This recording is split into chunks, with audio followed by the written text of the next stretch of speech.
1조 들여 퇴물 헬기 기술 도입이 창조 경제? LCH-LAH 사업 후보 기종들 좌측 상단에서 시계 방향으로 2155, AW169, 벨430, S76. 방사청 LCH-LAH 개발 사업 문제. 최근 방위사업청은 한국항공우주산업과 민군, 겸용 소형 헬기 개발 사업을 위한 기술 협상을 매듭 짓고 본격적인 체계 개발 착수를 위한 준비 작업에 들어갔다. 이 사업은 산업통상자원부 방위사업청이 각 단계를 주관하는 형식으로 추진된다. 먼저 산업통상자원부가 주관해 9,500억 원을 투입. 유럽 에어버스 헬리콥터스의 소형 헬기인 255B1을 기반으로 신형 헬기를 개발하면 이 신형 헬기를 기반으로 6,926억 원의 예산을 투입해 소형 무장 헬기를 방위사업청 주관으로 개발하는 것이다. 국민혈세 1조 6,426억 원이 투입되는 대형 프로젝트지만 본격적인 개발이 시작되기도 전에 벌써부터 이 사업에 대한 문제 제기가 곳곳에서 빗발치고 있다.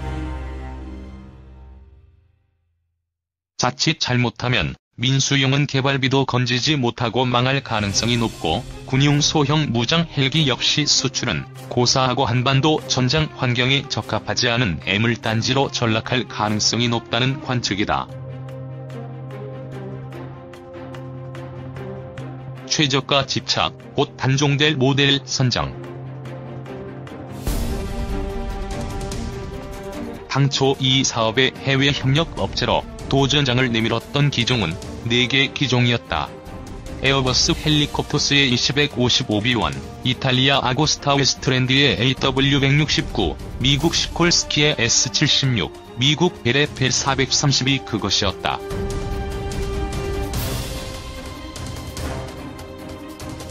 (2012년에) 나온 AW169를 제외하면 나머지 3개 기종 모두 개발된 지 수십 년 된 구형 기체들이다.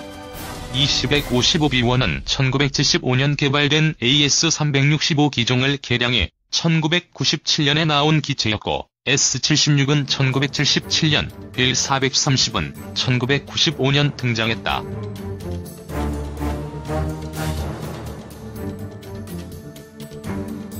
애초에 고려했던 기본 플랫폼들 자체가 한 개종을 제외하면 모두 20년 이상 된 기체들이었다는 것이다. 치열할 것으로 예상되었던 사업은 예상외로 싱겁게 끝났다. 기술 소유권 이전을 요구한 우리 측 요구에 미국 업체들이 회의적인 반응을 보이며 사업을 포기해 에어버스 헬리콥터스와 아고스타 웨스트랜드의 입하전이 된 것이었다. 하지만 이 입하전도 싱겁게 끝났다. 구형 기체를 내밀었던 에어버스 헬리콥터스와 달리 최신 기종을 제시한 아고스타 웨스트랜드의 가격과 기술 이전 제한 조건이 비슷할 수가 없었기 때문이다. 결국 이 사업의 승자는 에어버스 헬리콥터스의 승리로 끝났다. 대한민국은 이제 9,500억 원의 예산을 투입해 개발된 지 20년, 엄밀히 따져 원형이 개발된 지 40년 된 헬기의 기술을 이전받아 차세대 헬리콥터를 개발하게 된 것이다.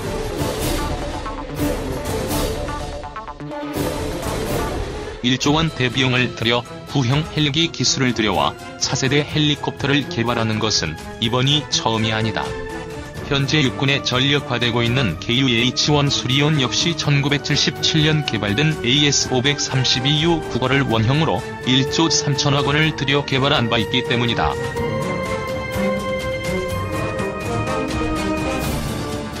결국 제조사에 노란한 한국.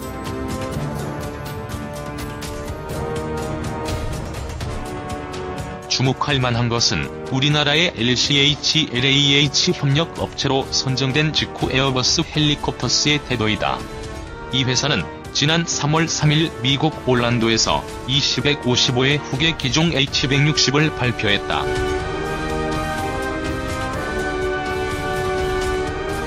민수용 헬기 시장에서 20-155 헬기의 판매가 부진하자 이를 타개하기 위해 개발한 신형 헬기가 H160이다.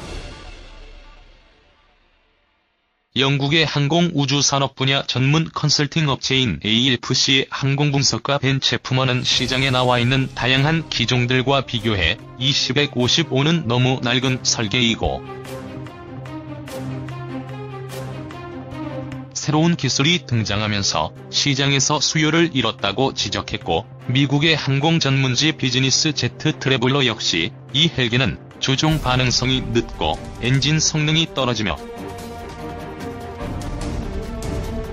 정비에 들어가는 비용이 경쟁 기종인 S76보다 최대 1.7배 이상 들어간다고 혹평한 바 있다. 이 같은 평가 때문에 에어버스 헬리콥터스는 2018년까지 20-155를 단종시키기로 결정했다.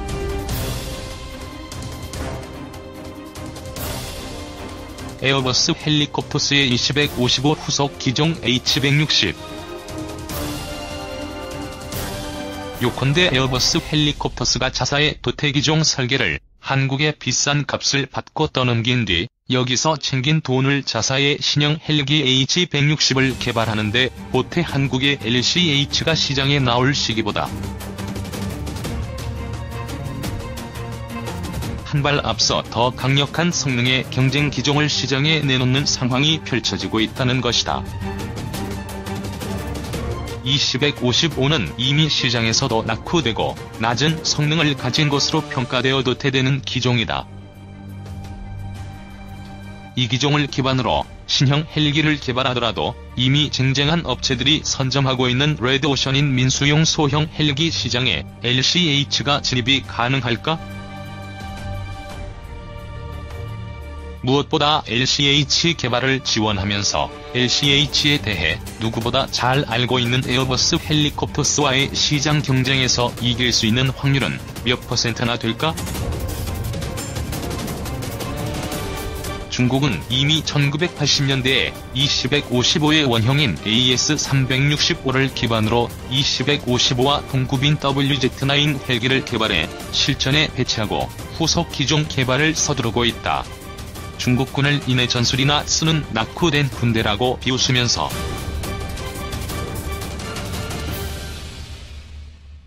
정작 우리는 중국조차도 구형 헬기로 분류하는 기종의 기술에 1조 원 가까운 돈을 쏟아 부어 차세대 헬기를 개발하겠다는 것이다. 1만 파운드급 헬기는 이미 시장에 널려있다. 최신 기술을 적용한 기체를 개발해도 이미 레드오션인 시장에서 수출이 가능할지 불투명한 마당의 도태 예정 기종을 베이스로 개발한 헬기를 300대나 수출할 수 있다는 관계 당국자에게 도대체 그 300대는 누가 살 것인지 묻고 싶다.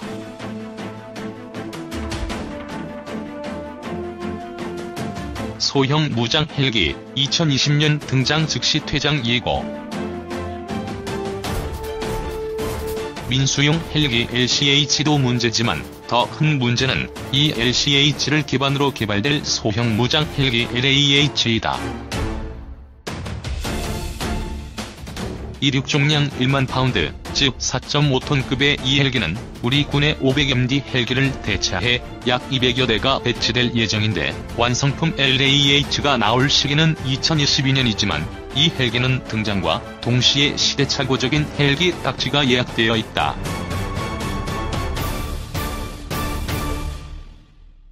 우선 가격과 제급 대비 작전 능력이 형편없다.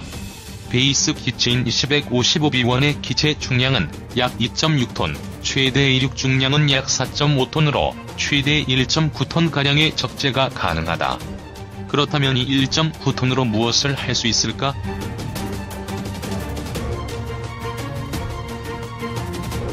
임무 장비를 착용한 조종사와 부조종사 2명, 기수 하단에 장착되는 기관포, 무장 장착을 위한 좌우 날개 설치에 각각 약 100kg, 미사일 거치를 위한 발사대 좌우 각각 약 60kg.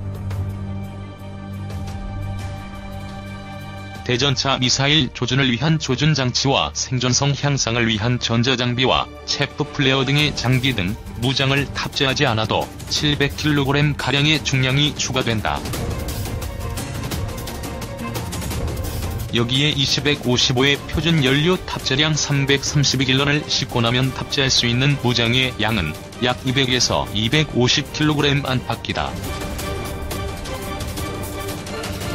20mm 기관 포탄 100발들이 패키지가 약 41kg이기 때문에 한 패키지만 실어도 좌우 날개에 탑재할 수 있는 무장은 150kg에서 200kg 수준에 불과하다.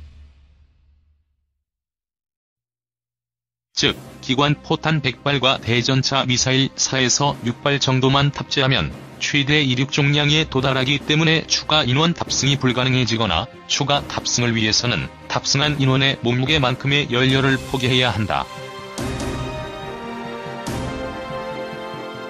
같은 헬기 기술로 1990년대에 나온 중국의 WZ-9 헬기와 2020년대에 나올 한국의 LAH. 당초 소형 무장 헬기의 무장으로는 미국의 헬파이어와 유사한 중량 50kg, 사정거리 10km급의 복합능동 유도형과 중량 30kg급, 사정거리 8km급의 반능동 레이저 유도형 두 가지가 검토되었으나 현재는 LAH의 무장 탑재 중량 여유가 없어 가벼운 미사일이 필요하고 개발 비용 역시 덜 들어간다는 이유로 30kg급 미사일 개발로 가닥이 잡힌 것으로 알려졌다. 이제 답은 나왔다. 2020년대 이후 전장에 등장할 소형 무장 헬기는 최대 이륙 종량 한계 때문에 범용성이 크게 떨어질 것이고 미사일 몇 발만 달아도 최대 이륙 종량에 근접하기 때문에 기체가 둔중해 적이 대공사격에 민첩하게 대응하기 어려워질 것이다.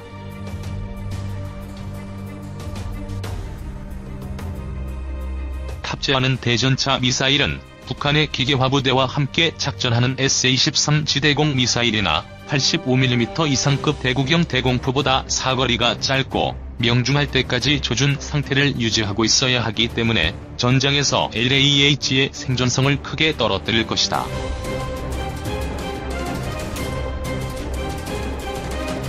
지대공 미사일의 발달에 따라 헬기가 탑재하는 대전차 미사일은 고정익 항공기에 탑재하는 공대지 미사일과 통합되어 10에서 20km 이상의 사거리를 갖고 발사 후 미사일이 알아서 표적을 찾아가는 발사 후 망각 기능을 가진 형태로 발전하고 있지만 대한민국 육군의 차세대 대전차 미사일은 1980에서 90년대 나온 개념을 지향하고 있다. 문제는 통일 이후다. 만약 북한이 아니라 중국과의 교전 상황이 벌어진다면 LAH와 여기에 탑재하는 대전차 미사일은 전장에 들어가는 족족 격추당할 것이다. 우리가 중국을 상대로 제공권을 확보할 수도 없거니와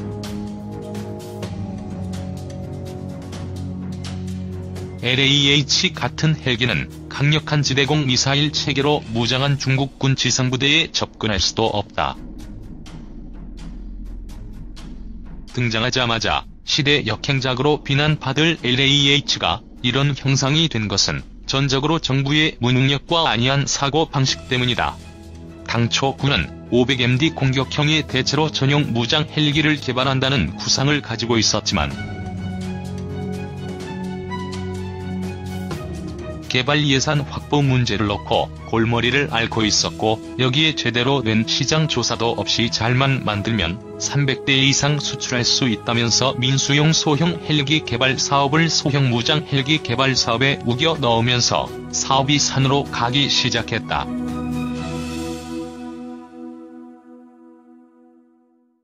전혀 다른 두 헬기 사업 어거지로 묶어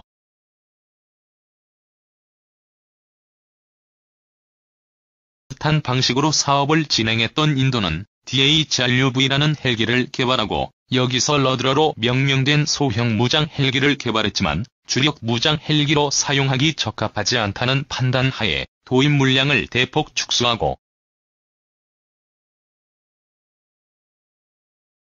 된 러드러 헬기는 고산지대 지역 부대에 한해 화력 지원용으로 사용케 했다.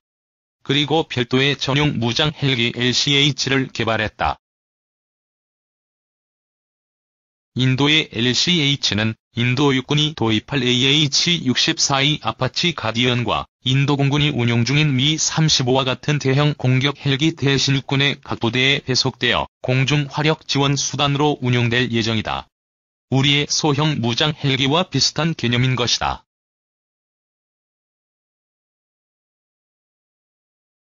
어정쩡한 체급의 헬기를 무장 헬기로 쓰는 것은 적절하지 않다는 교훈을 인도가 시행착오 끝에 이미 10년 전에 내려주었는데도 불구하고 이 사례가 우리 정부 당국자들 눈에는 보이지 않았던 것 같다. 성격이 전혀 맞지 않는 두 부류의 헬기를 하나로 묶어 거기에 창조경제라는 수식어를 갖다 붙이는 것도 모자라서 근시안적이고 최저가에 집착하는 업무 처리 방식으로 도태 대상. 헬기를 베이스 모델로 선정한 관계당국의 일처리 덕분에 민수용 LCH도 군용 LAH도 사업 착수와 함께 금일의 적색등이 켜지게 됐다. 결국 LCH-LAH 사업에서 이야기했던 창조경제의 창조는 해외 방산업체의 이익과 육군의 미래 전력 퇴보를 창조한다는 의미가 아니었을까?